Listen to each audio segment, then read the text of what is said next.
trudging seems all uphill, when the funds are low and the debts are high, and you want to smile but you have to sigh, when care is pressing you down a bit, rest if you must but do not ever quit. Success is a failure turned inside out. Let's talk and clear the clouds of... Bismillah, assalamu alaikum wa rahmatullahi wa barakatuh.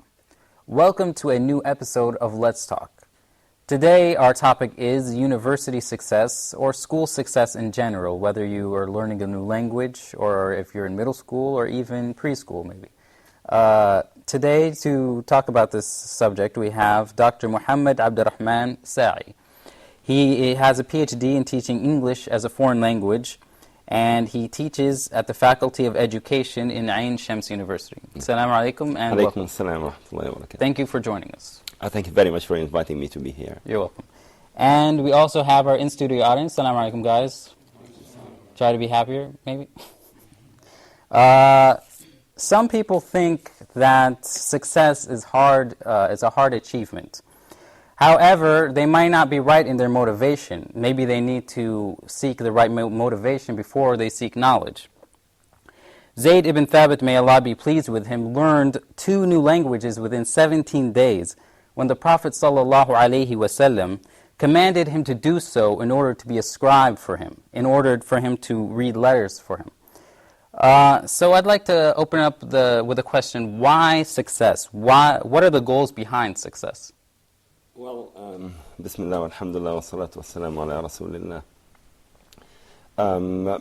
I would start from the song that I've just heard. Ah, yes, the lovely song that we... Yeah, very much, and the tunes and everything.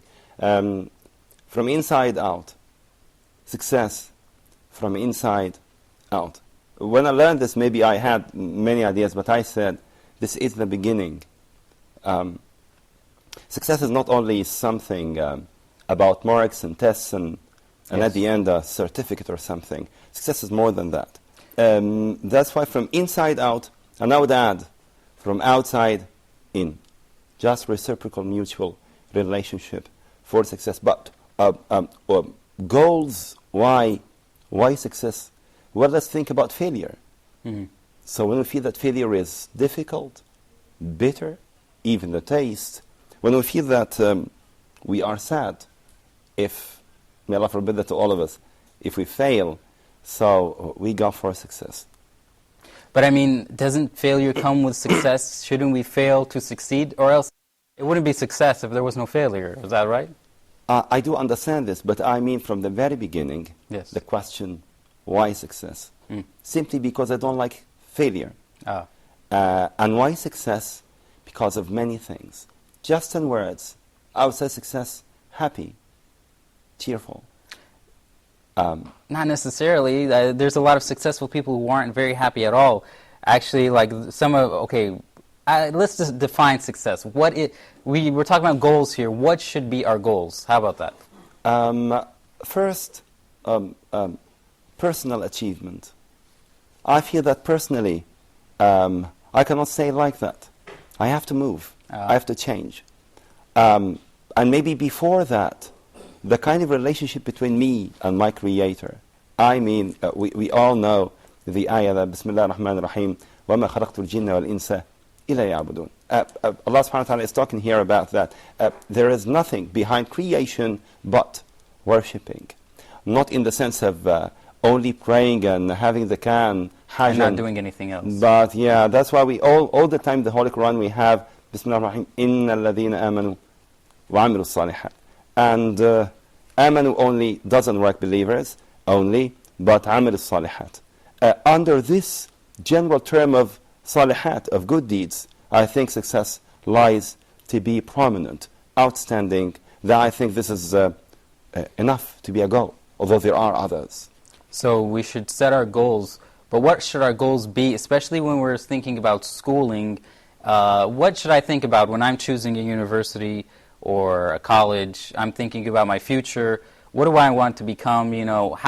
What is the proper way to do that for a new student who's pursuing education? Well, to tell you the truth, it's not like a formula that you tell people to do.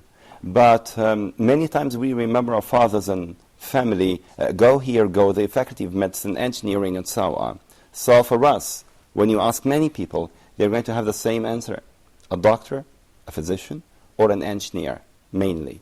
And I had the same thing. But for any student who's going to choose, especially these days, people have started understanding more about themselves. Yeah. So when you understand more about yourself, you feel that you've got the power to state first my interest rather than the job. Mm-hmm. So if I were directed to science, directed to literature, directed to history, maybe this is kind of paving the way to choice. From the very beginning, even KGs, if you have some kind of positive learning that takes care of everything related to the learner rather than the teacher, I think the world can be better, because you are like an academic guide, sorry, that you help people understand themselves first, have a focus, and then say, maybe I would be either or. That's not a good question to ask yourself, maybe, because sure. First of all, you're narrowing yourself down. Actually, you know, I don't know how schools go, but in the U.S., the first 2 years is general education. You take general classes. Mm-hmm. And you're supposed to be figuring out, through all these different courses, what kind of, what is my major going to be? I chose, at first, I was a psychology major, then I went for English, and I ended up being an English major. Mm-hmm. So is that sort of a best way, or should I say, hey, I want to be a doctor, that's what I'm going to be? Is that maybe I won't end up liking it? Well, maybe like you, I started for science and being interested in biology and being in need of being a physician, but I ended up with English. Now, although I didn't like it, I mean, it was number 37 for a desire to get to the college. But maybe the family are English teachers. Maybe family also have... And maybe the demand is part of your choice or something. But that time was not the demand, to tell you the truth. Really, literally speaking, it was, I love English, but I don't imagine I'm going to study it. Yeah. But when venturing into the field, maybe things are better. But again, to that point about schooling and about primary and KG and so on, but actually I believe that discovering a talent or an interest begins from KGs, or even from before that. And this related to the parents. If they feel that we have some kind of a linguistic talent in the family, go ahead, develop it. If you feel that this person is like this child is a researcher, breaking a doll is not a sign of being bad. Yeah. Just investigating. He's investigating what's inside, because they're children, they have no idea. Exactly. And he thinks that this is creative because he does this. Parents play an important role in the preschooling stage. And then KGs. And I think these days, KGs are far much better. I mean, I didn't get to a KG, directly to primary one. Yeah. So KGs play a role in having these kinds of, not delimiting people in a specific genre or something like that, specifying them, no. Allowing them and give them more than one thing, but a critical eye on, like football players. Yes. You have a critical eye on someone, this is going to be, but you don't forget about him. But you keep caring about this and giving him more and other things and ethics and how to deal with the other person and so on. Okay, like when we're thinking about, especially you mentioned preschool, sometimes don't you think parents, they see their kid, oh, he's doing this, he has an interest in this, maybe mathematics. So, they're pushing it on him, and then eventually the kid gets sick of it, So maybe, does that have something to do with his future also? Yeah, but I do agree with you, but what I meant actually was a little bit different. It's not the idea of fossilizing a child into a field, like mathematics. For example, being interested in mathematics still, I have some kind of drawing.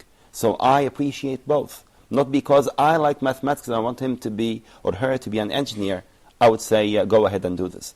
So some kind of being rational, dealing with a kid is really intelligent. And when being bothered like this, I don't think a good result is going to be there. Okay. Sometimes students start the school year with a notion that a course is tough or a professor's not good, so they end up maybe being a little lazy or being, not interested, just based on the person who's teaching them? Is that something? What is your advice for the student? Before the advice, actually, this is related to the image of a professor or a teacher or whatever it is, because professors, teachers, KG teachers are the same. It's the idea of different level and different age. Yeah. But in many places, they have the PhD holder to teach KGs, because it's not easy. Not easy at all. So from the very beginning, it's the image of a professor. If you remember the first days at university and the first exam, it was a question for me. What kind of exam I'm going to have? Is it like or not like? Before that, the professor here, is he there and I'm here and we are so much far from one another? So the main problem is the affective problem, the psychological barrier that may be there before and after. That's why lately, like 2 years ago, I tried to have some kind of a recommendation to all my colleagues at college, so that why don't we have some kind of a reception in place of many people receive them like, hello, how are you, and so on. So meeting and greeting your professor before you have a course with him and getting to know him. At the beginning, you meet, for example, a technical professor, professional professor at the beginning, and you feel that he's not in that high ivory tower, but you feel it's okay. Because you have a personal relationship. Exactly. This is the beginning. We have to take a break because we have ran out of time. Stay with us, please.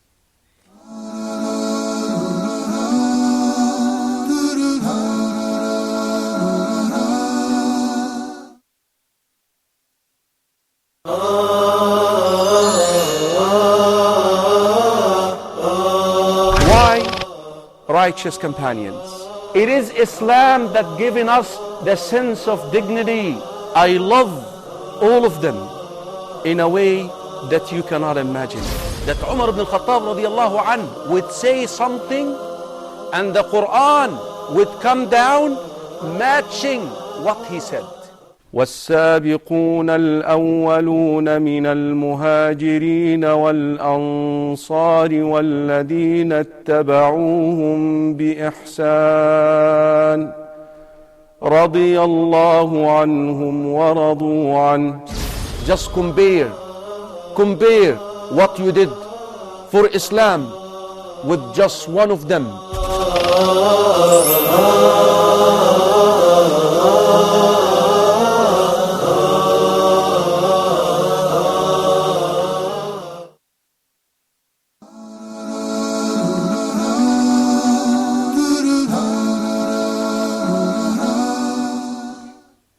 Welcome back. We're glad you didn't change the channel. We were just having an interesting discussion about how to maintain good relations between the teacher and the student.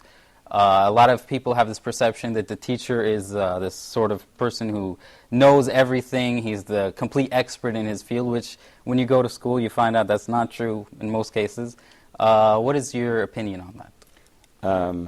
Of course, I don't negate that the teacher needs to be resourceful. Yeah. It's the idea that I need to know a lot of things. But the idea of handling this to a student, I mean, some people go ahead and give many things, thinking that this is fruitful. But in fact, that's why I remember the question at college. So I teach English, so why do I learn poetry, drama, novel, and stuff like that? When the answer from my professors was, you need to be knowledgeable, and you need to know about the culture. And this is an important question, about the relationship between a teacher and a student. Maybe in the Egyptian context, from before, we were familiar to the idea that the teacher says, and I listen. All the time I listen. And you don't question the teacher? At all. That's out of the question. But to tell you the truth, it was not with all teachers. Even like when I was in prep school, primary school, some teachers allowed me to ask all the time, non-stop.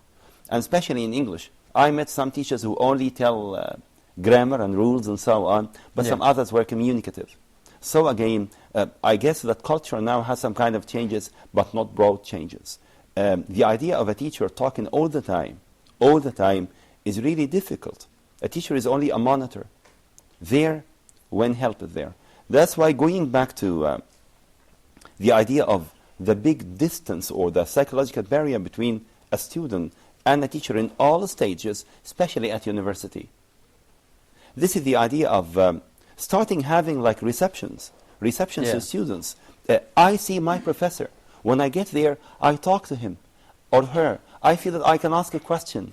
I feel that I can ask about personal questions even. So when I get to class, I'm not afraid of you, and you are not afraid of me. I know that you are not a dictator, and you know that I am not passive. So all the time we have that kind of mutual relationship. Also, the teacher may not have respect for the student if the student is not speaking up in class or not asking questions. He may think, well, this student's not paying attention. He's, he's wandering. His mind is wandering. He's not really. So, that may have a negative effect when the essays come in, which in America we have like a lot of essays, which is one of the hardest things in school, which are graded, according to, they're not right or wrong answers. Yeah, but this is the idea. If a question is put not to be answered, this is the problem of a teacher. Yeah. I mean, some people think that I am a good teacher, so I put a question that anybody cannot answer this. Yes. And in fact, a few years ago, I started to think about this. What is the reason? Why do I put a question? I put a question to be answered. And where does the question come from? From our not my communication.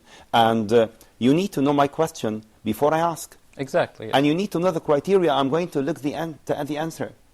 That's why, in many times at college and outside, when we have some kind of a transparent work, so you know the criteria I'm looking at before you do the task. And before the task, you know the kind of task. Is it complete? Is it rewrite? Is it rephrase? Is it only answer the question? And you know the amount of information, comment, belief, idea that we need.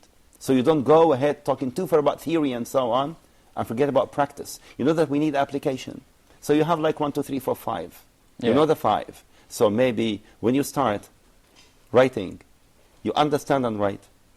And when I take it, I correct it. When I give it back to you for feedback, you tell me, maybe if I correct it, I would have the same one. Exactly the same, or a little bit different. Yeah. This is the idea.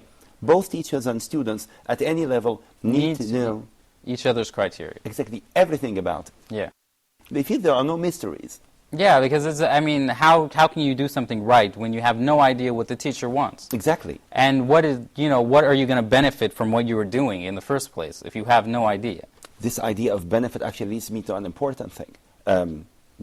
From before, the talk here about Egypt is that people don't learn well because learning is test-oriented. Yeah. I learn for a test, and for a certificate, and for graduation and a job. But what is the benefit from the information you're learning in the first place? Is there any idea? Yeah. That's why people move to learning-oriented rather than test-oriented. Process-oriented rather than product-oriented. So, does this mean that no tests? No. But this is the idea. When we understand something, and we feel that we are not only dealing with a text, with a question, it's more than that. Then the question comes, and you answer it in the way you like because you have more than one option. And you have the knowledge, and you know what it's going to lead. It's going to lead to some benefit. So it doesn't happen that after the secondary school final exam, and you ask somebody about Arabic, even Arabic, the mother tongue L1 here in Egypt, and he tells you, come on, mister, or come on, father. One father told me about this, of the relatives. The test finished. So why do you need me to be very fluent speaker in my language? I already passed the test, but I don't know the language. And maybe I got 90%, or 95, or 100. One time it was 100, but there's nothing up there. That's why lately, not lately yesterday, but like 10 years ago, people started, scholars and theorists concerning English teaching, instruction, for example, and generally speaking, instruction, they talked about the idea of what they called brain-based education. If learning doesn't cause a scratch on the brain, there's no learning. It's nothing. Okay, we're going to go for our audience for some questions. Sure. Yes, I had a question on what you were talking before. You were talking about kids not wanting to do things in school that they're not really interested in. What's your advice to a lot of the kids, especially in America and countries like that, where they can't really do what they want to do because they have a hard curriculum set on them and that's all they can do?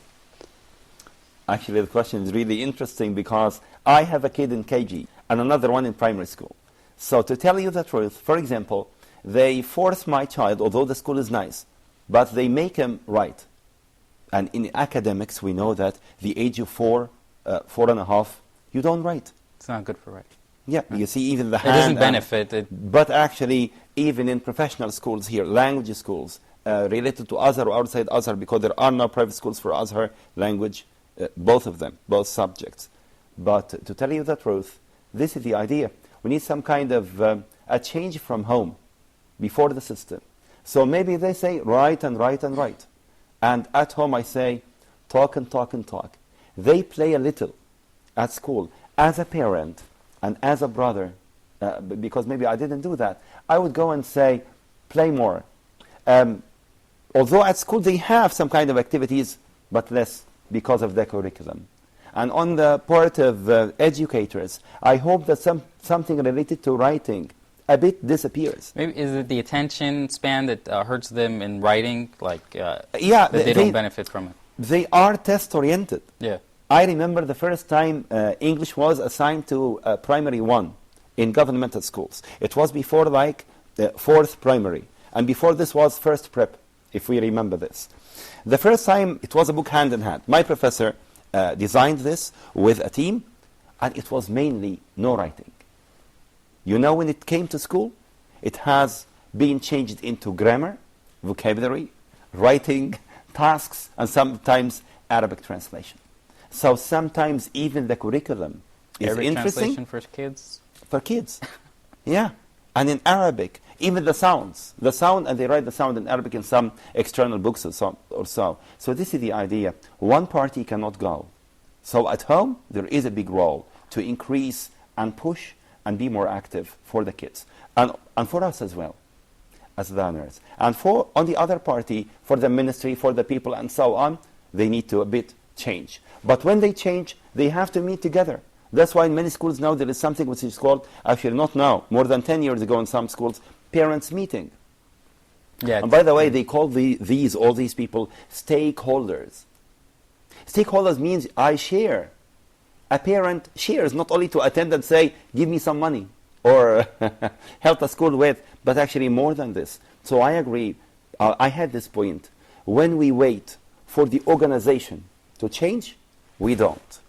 And when the organization waits for us to change, we don't. But when any organization or us, when we are ready, we start and we don't wait for the curriculum.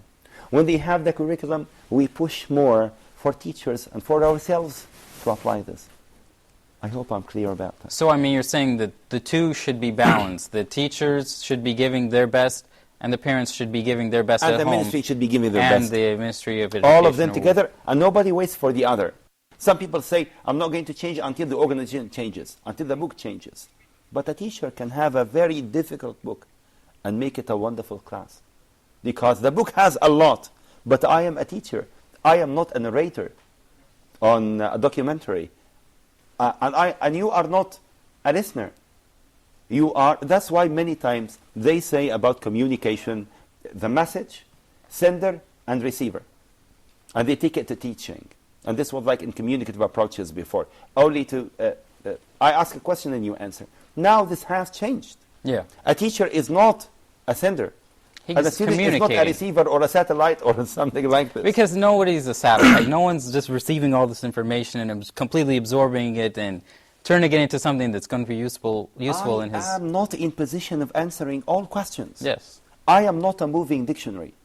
But if I have this system, because here in Egypt, teachers feel difficult to say, I don't know. Mm-hmm. Of course I don't know. I don't know everything. But when we have a source, for example, to check. So the check is not Muhammad or Mustafa or anyone. The check is the source. And they know that I make mistakes, and they make mistakes. They know to err is human, to forgive. And you know, there's, I think I heard this from a professor or whatever, but the more you learn about the subject, the more you find out you don't know about the subject. Sure. And the more you know, it's going to be very hard for you to master this complete, whatever it is, whether it be English, philosophy, religion, Islamic sciences, whatever it is. You know, it's going to be very hard for you to master the whole thing. All the time they say that person who thinks that he owned knowledge, he doesn't have any knowledge. Those people who think that the job of learning ended, they don't learn. Because this is the idea. They call learning actually in the field 3 L's. Lifelong learning. And this is not related only to the teacher or the student. This is related to a concept. If in primary school, KGs, prep, secondary, both teachers and students and parents and all the administration have the concept and the idea that I am not teaching my child, and the child has, I am not learning for the test. I am learning for life. Yes. So this stage is just a stage in my life, and I have the notion that learning doesn't end. How much time do I need to speak English well? I mean, you're going to be using this English language you learn for your whole life. And that's you what you want. notice change. Yes. It's not a change overnight. You know, Mr. Khalil, that one time I said, was the first year at college, I said, I need to talk like the TV reporter in English. Yeah. After 1 year, I didn't notice it. One of my friends told me, you talk better, you read better. Yeah. But still, until now, I think I need to read better than that. And when I have my students, my friends, I call them friends actually, and this is the idea, if a class has a teacher and students to be away from one another, they don't care about one another, they don't love one another, no class is there. But I call them family. And the one who doesn't communicate is for some time out of the family until resigning back and signing in and say, I'm here on the Facebook. Okay, we're going to go to the audience for some breaks, for some questions, inshallah. Go ahead. Alaykum assalam wa rahmatullah. Do you think success is linked to people skills or popularity in some way? Actually, not only personal skills. Because you know that many times we have wonderful people, but they don't have the learning experience and learning situation which can develop them into being a professional or something. So I agree with the notion that it's my skills and the surroundings that can push me do something. So imagine an intelligent student in a class that has only the teacher talk, and you write, and no communication, and then the test. I would learn as a learner, and I would do my best to go ahead and increase my talk, increase my pronunciation, just from outside sources and so on. But in fact, I am not maximizing my learning, because your idea is based on my skills, of course. But does this mean that somebody with no skills cannot learn? They can.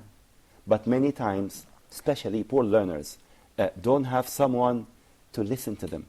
And you know, we also see that the elderly can learn also. Your learning ability lasts for your whole life. So even when you're an older person, you should not waste, your opportunities to learn more information, because it's a lifelong pursuit. So, you don't just get older and, go off to a retirement home and forget everything, and, like we sometimes do in the Middle East and in the West even, they have these old folks home, what they call it. Basically go off to die, don't learn anything, don't benefit from life. And that's all the time we have for this segment. Please don't go away.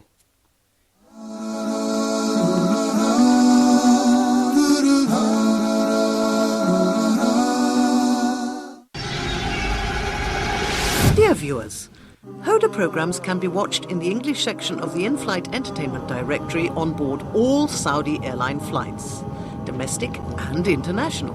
Sit back, relax and enjoy watching Hoda's entertaining and enlightening shows on your trip. Hoda wishes you a safe and successful journey. Hoda, a light in every home.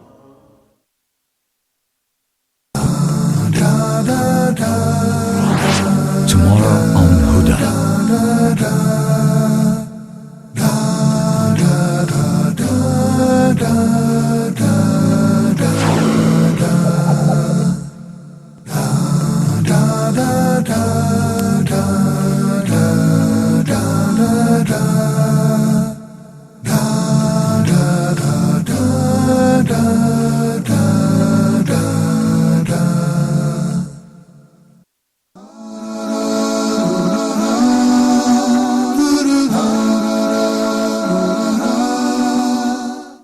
Welcome back. I'm glad you didn't change the channel, because we have a new guest with us, Brother Abdus Salam. He is actually a new teacher. He teaches English here in Cairo. and he's also a nasheed singer. And as I know, you have some songs on iTunes that people can download also. Yes. How do you find those? What, the songs? Your songs, yeah. Oh, yeah, I think they're nice. You can even teach with songs. Okay. Like, I go under the name Street Imam. Street Imam, okay. I-M-A-M. So you can look on iTunes or Google Me or something like that. Cool.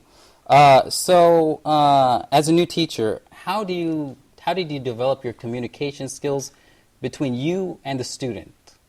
It's an ongoing process, because when you give the student new information, you don't know if they get it or don't get it sometimes, and they just look at you. They're just like, and you tell them something. You say, you're looking for a little nod or something like that.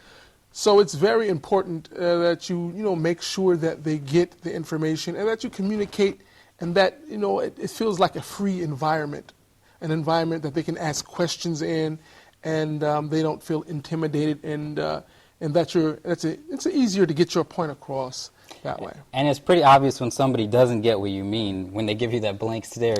No, but sometimes they get it. I mean, Yeah. I have some students, and they're like, you're telling them okay, and they're like. And I'm like, do you get it? And they're like, yes, and they can repeat it to you. It depends on the personality, because you have some people, they're very talkative, and then you have some others that are just okay. They get it, and they write it down, and they got it. And they learn it, hopefully. Okay. Sometimes students complain that their studies are theoretical, and it doesn't really help them in the workplace. Their studies, okay, you're an English major, or you're whatever major you are. Does it necessarily qualify you for the job market? Well, to tell you the truth, this year there was a subject I'm teaching called educational technology. There is a theoretical part. So for theoretical part, I didn't talk about anything. I asked my students to read the titles only, and not to be stuck to the material or the book or whatever it is there, because if you get the title, you get any kind of information based on your skills and abilities. Using books, using the internet, it's okay for me. And I don't have cliches like a definition of that time on, maybe more than 3 weeks, especially after the revolution. The term was very short, but people, not all of them of course, but many people came and took the floor, and I don't sit in my place, which shouldn't be my place alone, and people come in my place on the microphone and they talk. So they feel some kind of self-confidence even on the theoretical part. And there is that kind of a system I learned years ago from my professors, especially my professor, Dr. Zainab al-Nagar, TEFL professor. For example, this professor asked me and my friends to call her mom, not professor. One time on did an that email, help you more, or did it? I mean, that's kind of an awkward thing to ask of a student. I mean that time I felt very happy. I'm not saying much. I'm only a monitor, passing by people. I know they are different. So of course they are different. But I know that you do whatever you can and listen to another one. That way, theory became like basic, but not the most important thing. Because after that, I need your opinion, your comment. I like this idea, I don't like, there is another one. And after that, I need your application. So give me your application. They talk about using, for example, models. They talk about speaking English in class. How can you do this? There is a strategy. How can you apply it? Go ahead. Likewise, I don't have copies in class. I don't have copies on the answer sheet at the end, which I call sometimes a cheat, not a sheet, where they get from one source. I think like that, when you establish some kind of self-confidence for the learner, when you establish some kind of ask questions, I am not a monster as a teacher. When something is established in class that all the time you can give your opinion based on logic. Nobody is going to tell you wrong. But some people are going to say, modify, change, edit, and so on. So when you're teaching, do you stick to the book? Is that like you're a new teacher? What do you do? Like they give you a book, I'm pretty sure, yes. You know, where you teach. What is your best method? When I first started off, I did. I stuck to the book, and the students hated it. Yeah. It was I'm just reading the book. Okay, lesson 2. All right, lesson 3. They hated it. So I had to bring it to life and bring my own experiences in and do some side research, and just try to develop them as much as possible. And like the doctor said, it's not about testing. Of course we have tests, but I find that after the test and when you recap, it seems like they learn more after the test sometimes. Yeah. After the test, then they, it kind of wakes them up. But it seems like the sessions after those tests are even better than the sessions before the testing. So do you guys say school is to teach people how to learn, not necessarily what to learn? Yes. That's the key point. Yeah. Because even about Mr. Absalam, when he talked about the test, that's why we have formative assessment rather than summative assessment. Formative, that you have the idea of midterm, quizzes, assignments, and so on. And the main thing is to establish the idea that there is nothing which is called, for me at least, homework. The idea of homework feels that I am ordering and only my friends, not my friends in that case, my subjects are only performing. That's why all the time, years ago, I used to call it personal achievement. If you think this is personal achievement, do it. If you know it, don't. But if you do it, and you know it, in order to make it better, very good. You don't know it, and you want to do it, do it. You tell me I make a mistake, make a mistake. Yeah. I don't speak much. I want to learn how to speak. Speak. Because I am not coming for attack. And we are not coming for mistake finders. A mistake got you. Yeah. I'm coming for, go ahead. To teach you. Exactly. And rather than to teach, I'm coming to make you teach yourself. The key idea, we go to any place to learn how to learn. Many times we want to learn, but we don't know how. And many times some teachers feel that I have knowledge. They don't have anything. In fact, they have. A poor one has. Someone even with, may Allah forbid that to all of us, with a mental problem or even with special needs, they learn. One time in class, like the other day, a month ago, and in class in a school, I was just monitoring the atmosphere. I sat next to a special learner. Yeah. And actually it was wonderful.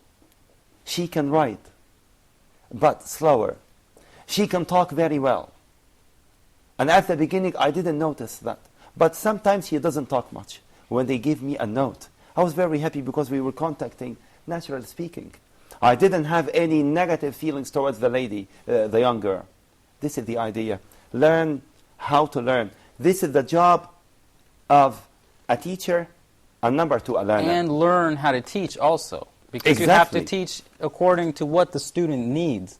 Like when you're teaching, I'm sure you don't look at the whole body of your students as one person, because they're not. They're individual people with special needs, even though not everyone's special needs, but everyone has their special thing they need to learn, right? Yes, you have a personal relationship, or it's a professional relationship, but also it's personal in the sense that you get to know each student and their needs. And one of the best teachers that I had was in America in an Arabic class, and there were different levels in this class, and he knew everyone's level, and he would teach us all at the same time. He taught us all at the same time and gave us what we needed. And I thought that was just brilliant, and I've been trying to develop that skill, just seeing the students and seeing what they need, give them what they need. That's what you're there for. You're there, they're asking you for something, and you're giving them all what they need. That teacher was a brilliant teacher. That's why all the time, I keep telling them that you are the most important people here, not me. Right. Your ideas are the most important. And as Mr. Absalam said, your questions. Many times people, maybe they have questions, but they are afraid. And they say, my question, what's it going to change? And in fact, it changes a lot. Because the same point, needs. How do I know the needs without asking you a question? Yes. Without you asking me a question, in place of all the time the teacher, and maybe in between they say, do you understand? Which has one answer, yes, because I'm afraid. This question, by the way, which is repeated in many contexts, or do you get it or something, shouldn't be there. In place of that, we have what is called concept questions at the beginning of the presentation stage in teaching a lesson, generally speaking. When we have something of a very little questions, very easy questions, and when you answer them through yes, no, or through the targeted work or targeted sentence or targeted writing. It's almost guesswork. This is the idea. You understand. So you're a good guesser, Without saying, I understand. Or without me asking the question, do you Personally, there's been some tests where I just, there's 5 questions, you just guess. And is that a learning? Absolutely not. It's luck. We're going to go for our audience to see if they have any questions, hopefully. Go ahead. Assalamu alaikum wa rahmatullahi wa barakatuh. My question is about learning a foreign language, whether it is somebody who speaks Arabic and they're learning English, or somebody who's English and they're learning Arabic, or whatever language they're trying to learn that's not their native.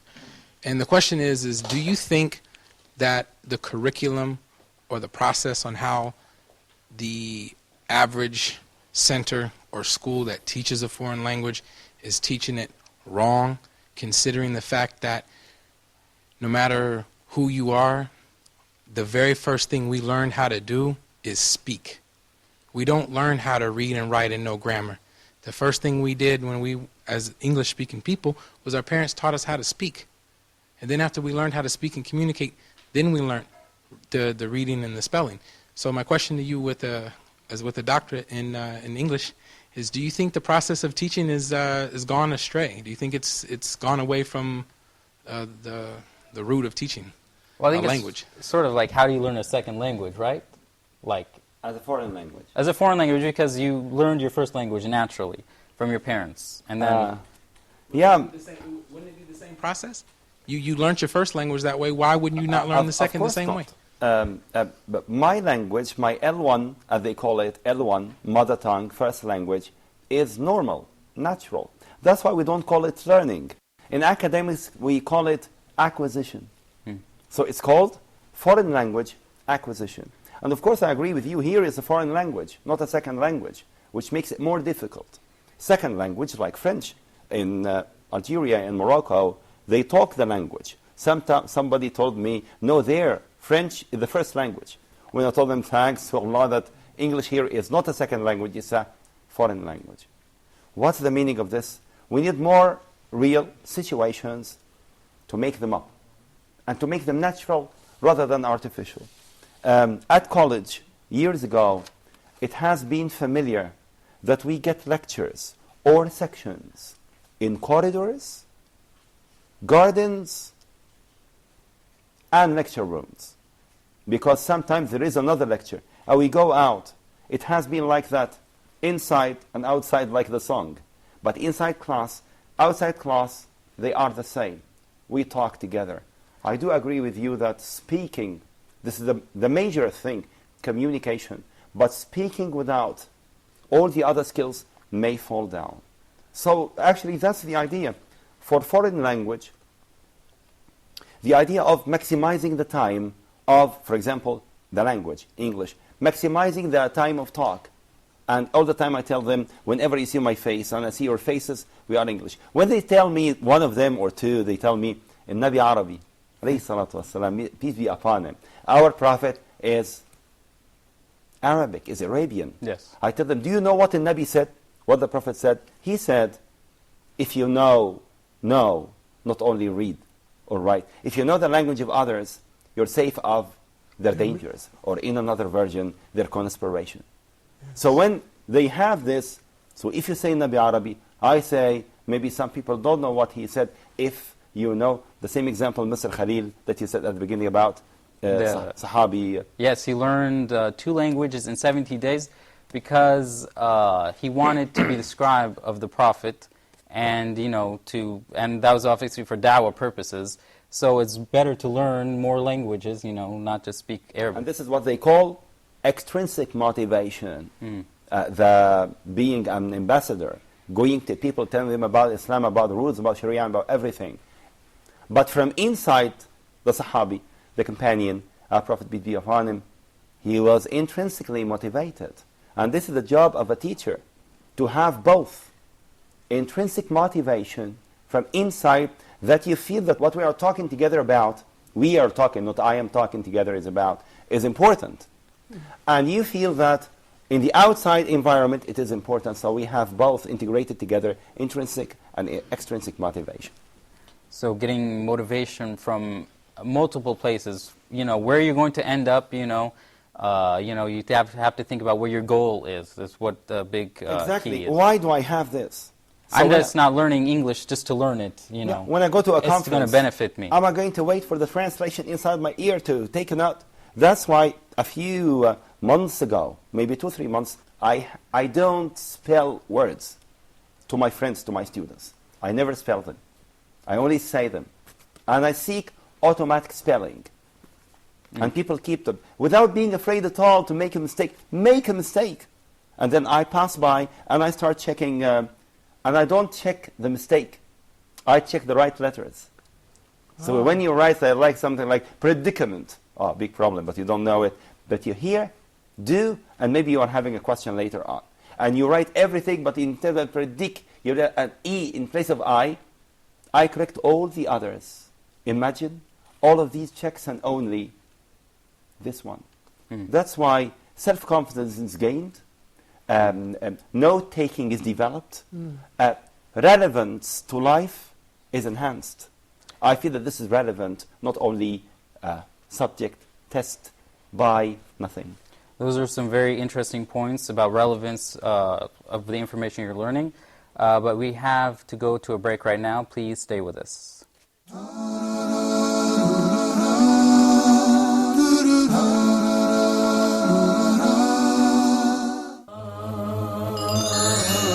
Ark of Noah.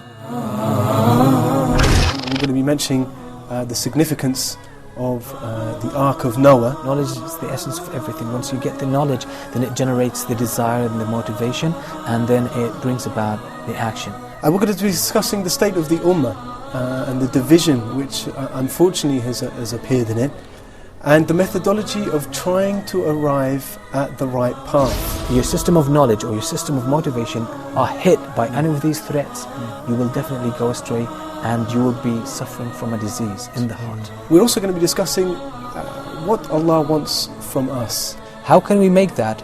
Allah gave us the revelation. So Allah subhanahu wa ta'ala is addressing first and foremost the companions. If they believe in what you have believed in, then they are guided. So the real guidance is what the Prophet ﷺ and the companions were upon. Join Sheikh Mutassim in the program Ark of Noah and discover the answers to these questions.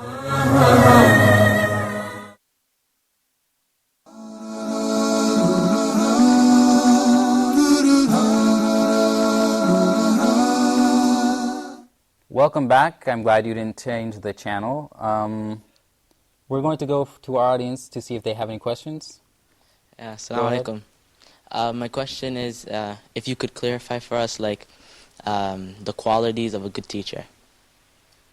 Well, to tell you the truth, I thought about this many times, many years, all the time, because this is the most important. I said the student, but the teacher is of more and most importance. And without him, maybe the whole process falls down. That's why I think that a teacher needs not to talk much at all, not to feel that he is the authority in class. He is, but in an indirect way. He needs to have a system with his students, a system concerning everything. They can be friends up to a limit, but they cannot all the time be like that. Some people misuse that and abuse that and do it in a difficult way.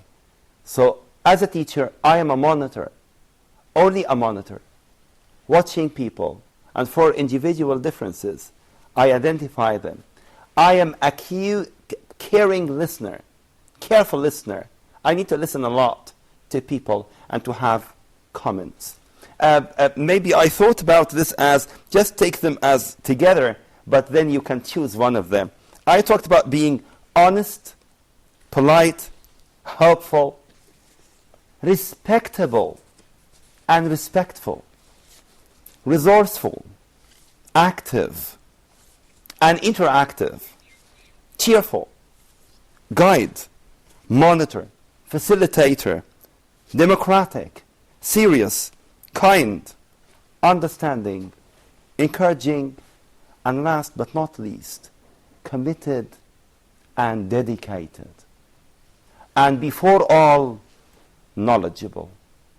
Without being knowledgeable, people say anything, and they think they are okay. Improvisation is okay, but you need to have a source to fall back on, not just to go and say something. Out of all of that, being honest and systematic can make a big difference. Exactly. What do you think about what he said? Is that something you strive to be, or do you feel like you're at that level, or? No.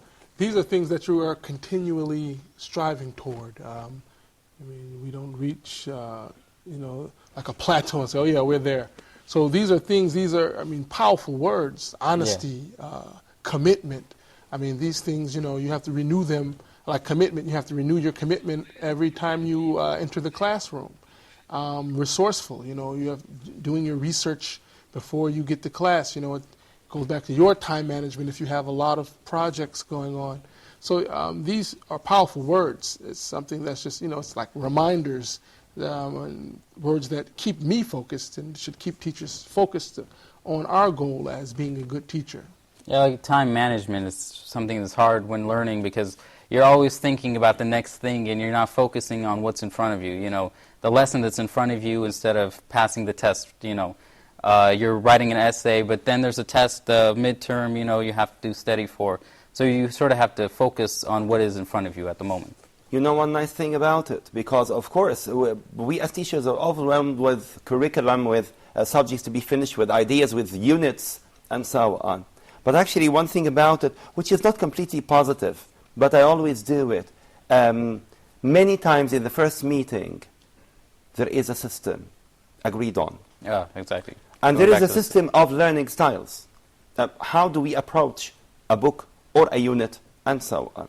That's why sometimes in an English course, and it has like 6 units or 5 units or 4 in advanced levels, we have Unit 1 in 4 sessions.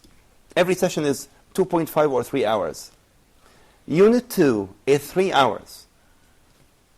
Unit 3 is 2 times. And by the end of the course, 1 unit takes 1 time. Although at the beginning it is. This is like developmental.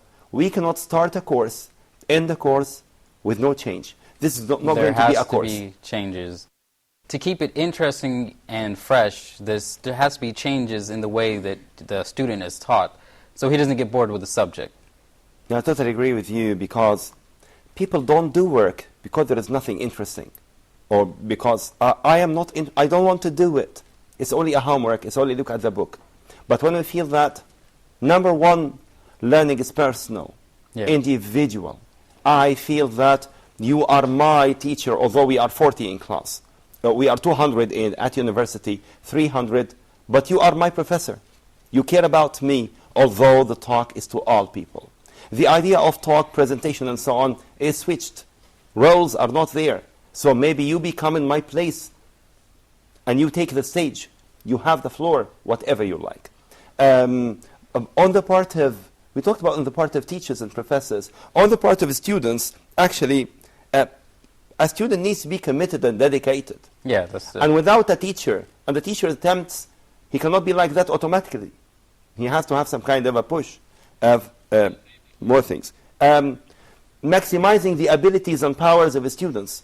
They have to be powerful. They have to feel that I have a lot of options. If I want to write now, I'm going to write. I want to discuss now, discuss. Ask, but we have a system organizing what we are doing together. Okay, thank you very much for those tips. Those are very helpful. I'd like to thank Brother Abdus Salam. Thank you very much for joining us. And I'd like to thank Dr. Muhammad. Thank you very much for joining us also. Thank you for being here. And thank you for our studio audience. I hope you guys learned a lot, and to go out there and learn what you have to learn, whatever it is. Thank you very much for watching this episode. I'd like to remind you guys of our email address, talk@huda.tv, and also we're on Facebook. Thank you very much, and Assalamu alaikum wa rahmatullahi wa barakatuh.